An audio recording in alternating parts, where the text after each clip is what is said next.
Well, good morning, everybody. It's Gord here. It is Sunday, November 27th, and we're here with Flat Kylidge here, and we're in the shop this morning. We're going to head out and fill bale feeders. First thing, lately, the job around here has been to haul bales. If you think you have any spare moment, you don't. You're going to haul bales. So I took a couple days off from work this week with the mild weather. I took Tuesday off, got on the road about 7:30 that morning, driving out in the dark, which was fine because by the time I got to the field it was breaking daylight, and got a good start on the day. Thought I was going to have a good day till about 3 o'clock, and then on our Bergen bale hauler, the wheel bearing decided to go here. So anyway, we had to take that apart, and so that was kind of the end of bale hauling for that day by the time I took things apart. And anyway, we worked at that the rest of the day and got new parts the next day at work. So I took it all apart that night here in the shop and cleaned it up with our Varsol tub, and I was going to get new bearings and everything at work and seal. And while I was at work, I hadn't noticed this before, but I found this crack. So that meant this hub is now good for a boat anchor. And so I work, of course, at Young's Equipment in Chamberlain, and we sell these hub assemblies here. They're just a generic made by Canadian Tool and Die. I mean, it's not that John Deere or Borgo or Highline makes their own hub assemblies. They don't. They get them all made by that CTD there, Canadian Tool and Die. So we sell a lot of these kits. I've noticed that not all of the Young's Equipment do. They can source them, but I don't quite know why they don't sell them. But anyway, it comes with the outer bearing and the inner bearing. It comes with the dust cap, which we needed because that's how I noticed it was gone at first. The dust cap was missing. And seal, of course, and it even comes with a bag of 8 more lug bolts, which usually you don't need any more of them, but it's okay. I guess I put them in the bin. So this kit here, obviously I fixed it the other day and got it on, and we've used it, of course, quite a bit. But this is now my spare because there are 3 more wheels on the Bergen, and of course this will also probably fit the bale processor. It'll probably fit cultivator and a few other things on the farm, so that kit won't go bad. Now they also make them in 611 and 618. Of course, the smaller the number, the smaller the hub, and the bigger the number, the bigger the hub. That's kind of obvious. And they make them in 4 bolt, 5 bolt, 8 bolt, and like I say, they're all made by Canadian Tool and Die. So that was that repair. We ended up getting 63 hauled in on Tuesday. So that was still a good day, even at that. If I was just by myself, chugging along. And I took Friday off. Now, Friday was a very mild day here. It was about +8, +9, which made things very, very muddy. And all it did... We had a good day. I got 85 in on Friday, but it kind of splattered our tractor with mud, and that little things like that bother me. I know it doesn't bother some guys, but it does bother me. But I might as well wait until today is over, and it's going to cool down, so I'll probably run it into the car wash in town and clean things up. We got 88 bales hauled yesterday. My father-in-law, my mother-in-law and father-in-law were up visiting, and he drove the truck and trail tech yesterday and helped me get a few extras in until the hitch broke off. It's got a 2 5/16 ball, a tongue hitch ball, and this bolt broke. Now, as with any breakage, it seems like this bolt was broke about 2/3 of the way through before, and it finally gave out. And then, of course, that caused this bolt to tear out. So I'm gonna have to do, I don't know, some rebuild or something. But prior to that, I cannot get this latch to go up. So I think that segment cut off there. So there's something messed up inside, as the trail check had come unhooked when that bolt broke. Of course, it was loaded full of bales, and fortunately we were still in the field. We hadn't entered the road yet, so that's kind of a good thing that it broke there and not on the road, or that would have been a real mess and would have hung up traffic, I'm sure, for a while till we got things figured out. So anyway, that's I'll show you later on in the day when we get across the valley hauling bales. I'll show you the trail tech part of this breakage.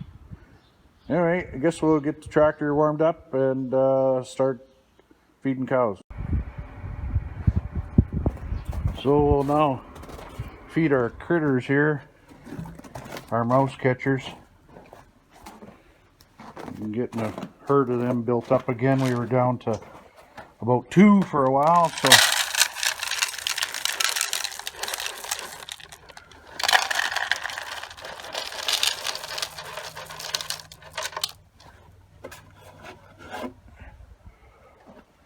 I think Kylidge had showed you the lights we put in this barn. Now, the way these are designed, these pigtails, I don't know if you can really see. There you can, so this light we're having a little issue with contacting, and it kind of was flickering on and off. So just between everything, the pigtail and then the adapter with the rope there, which we use because sometimes at calving we only have 1 light or maybe 2 of the 4 on, and there's no need to have all of them on. So that's why we had the pull strings. And I think just amongst everything, the contacting isn't just quite working right. So I have new solid mounted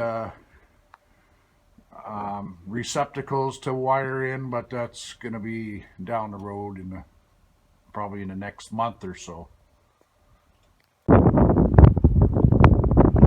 So we're just going to move our heifer calves, our replacement heifers we've kept over.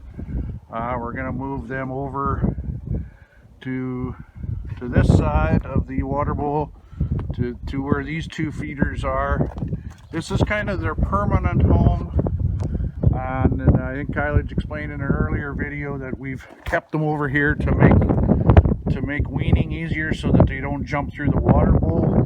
We've got these extra panels set up. They can now probably come down. It's been a couple weeks since we've weaned, so all that jumping and thrashing and running should be over by now. So we double line everything at weaning time with the extra set of panels, because I just don't trust corral rails for high stress moments like that. So that's what we're going to do next, is move these heifers. It's tough to carry flat tie around and open gates, and you kind of need both hands for chains and gates. So we'll catch you in a little bit. So here we are, we're out filling bale feeders with flat Kylidge, and Leighton's out there cutting twines. We move the feeders every week to manage our manure, so that we don't have build up of manure around each one and they don't rust as bad. Here we got my white truck, and I pulled home that McLeod's wagon, as you've heard us talk about. It's a rickety old wagon, but it's something that we can get 8 bales of wheels under, and so the cows, they kind of love to rub on it, and I see they've got a bale knocked off of it already somehow, but they're just rubbing away at it. So we better get this unloaded before they wreck things. So the feeders are all filled now.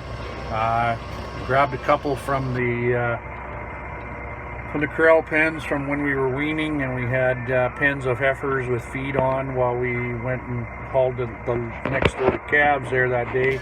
So we've scrounged around. We got 22 out here, which really isn't much different than any normal week.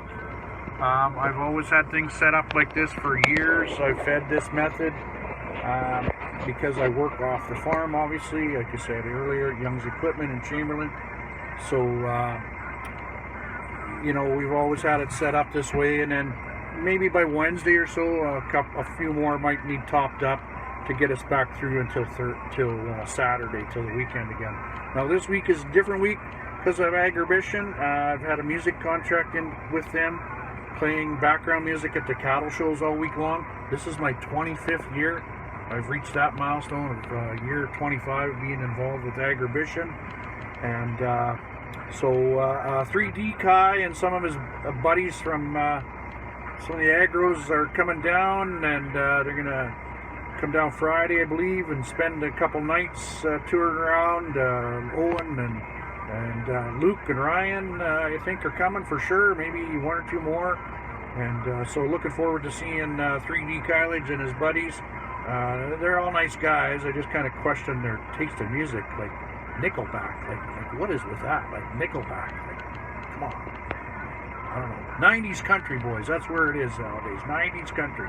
Go with that. So anyway, looking forward to seeing them. So anyway, that's about it for feeding cows, and we're going to switch over to hauling bales here in a little bit.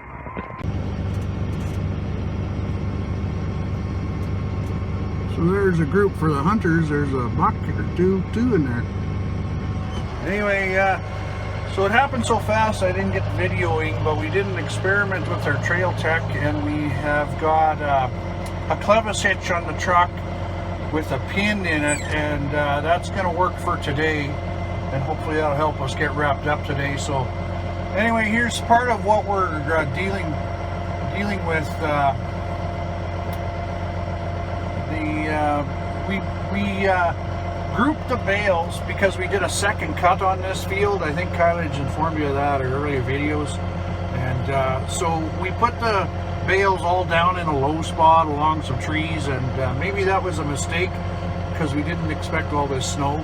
So they're a bit of a challenge to get out, not impossible. We do have a front end loader bucket, so we can get them out.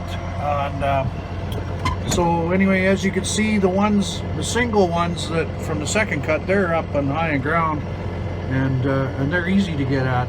It's just these ones that we've grouped. So that's our challenge for today. We've got the Bergen over here, as you've seen earlier, and we've still got the deer there. I don't know why hunters say, "Oh, the deer are spooked." Well, I'm not a very good shot, and I think I could shoot any one of these, but I'm not a hunter. I respect hunting. Hunting's great. People can fill their freezers and keep these things out of the haystacks and out in front away from in front of the bumper of my truck. I'm good with that. So anyway, I texted a couple buddies that were still looking for their big one, and see if they could come over. Anyway, we'll talk with you later. So we're all loaded in the Bergen, and we're just headed down the Valley Hill here. Got Fat Guy here riding with us. I don't know if you can see in the background some of the snow on the bales, so I was digging them out. That's about the height of the snow that we had to dig with.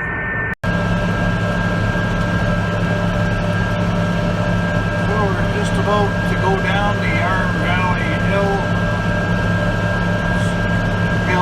Some, I guess, would provide a challenge. My biggest challenge I have is so-called idiots that think it's a great idea to pass me going up the hill, and they have no idea if someone's coming down. So that's always a worry for me, that some innocent person or people are going to get killed because somebody's poor decision to pass me while going up when it's unsafe. So anyway, here we go. Whee! Just like the exhibition ride. So I normally don't do this, especially on long distance hauls, but we're getting down to the nitty gritty of bale hauling. Andrew's been helping me afternoon. Leighton had to go to work, and she's been using the Trail Tech carrier almost 5 at a time and self-unloads. She's been making 2 trips to my 1. So we've got 2 loads of 5 group for her, and I've got 2 loads of 11 group for me. And then there was this stray straw bale that I come across the other day. It got missed earlier. So because it's straw, it's a little lighter, I decided to take a chance and put it in the front end loader bucket. It's not a great size straw bale either. It's kind of smaller, squishier, I guess. So looks like we're gonna make it unless we break down here in the next couple hours. Well, folks, it's the load of bales I've been looking for all fall. We finally got her. It's 6:15. We're still here. Flat guy. He's been hanging around and bopping around all afternoon.